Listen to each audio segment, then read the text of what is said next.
The canoe slams sideways as something unseen jerks it from below, nearly flipping it. Water surges in, and no one understands what just touched them.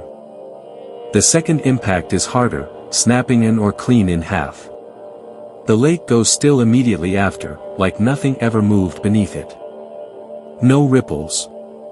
No sound. Just their breathing and the slow sinking feeling that something is watching from below.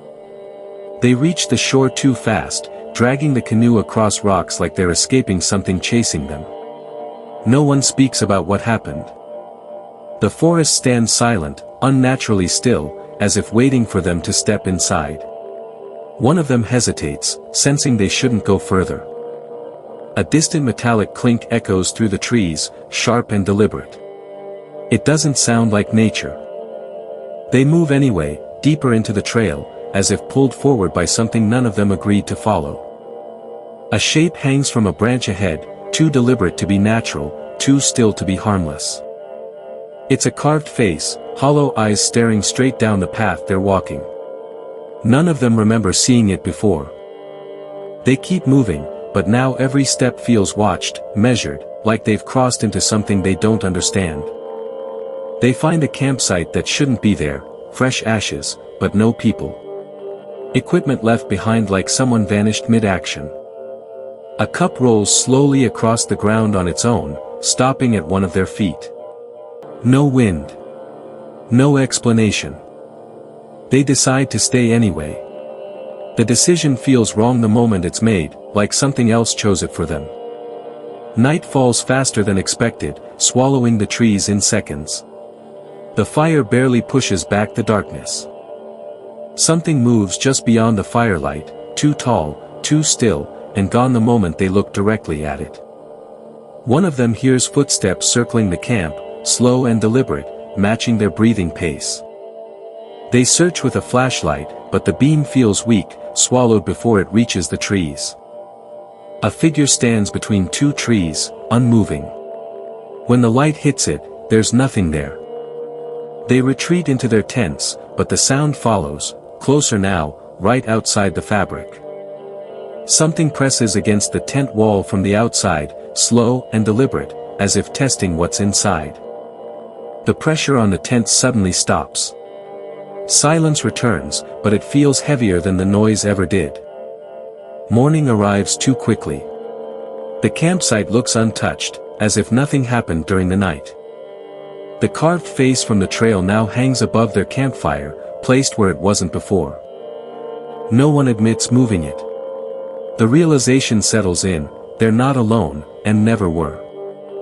They leave immediately, abandoning gear just to put distance between themselves and whatever is following. The forest feels different now, denser, darker, like paths are closing behind them.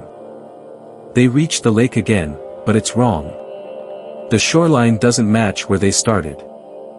The canoe is already there, floating, gently tapping the shore like it's waiting for them. None of them remember bringing it back. Still, they get in, because staying feels worse. The water is too smooth, almost glass-like. Their reflections don't move exactly with them. A fourth reflection appears briefly, standing behind them in the water, but there's no one in the canoe. They paddle faster, ignoring it. The shoreline ahead shifts slightly each time they blink. They crash into land again, harder this time, like the lake forced them out. A new trail appears where there wasn't one before, clear, inviting, almost too easy. They follow it, because turning back feels impossible now, like the forest erased where they came from. The air grows heavier, harder to breathe. Each step feels slower, like something is resisting them. They find another campsite, but this one is worse. Tents shredded, ground disturbed, no signs of struggle ending. Marks in the dirt lead away in multiple directions, as if people ran blindly into the trees. A phone lies on the ground, screen cracked but still flickering with a looping video of the forest. The video shows someone filming the same campsite, but from behind where they're standing now. They hear movement again, this time closer, faster, circling tighter than before. They run. No direction, no plan, just away from whatever is closing in. Branches snap behind them in perfect rhythm with their steps, like something copying their movement. They burst into a clearing, collapsing near a small structure barely standing. The cabin door is already open. Inside, everything is still, too still. They enter, hoping for safety, but the silence feels worse than the forest.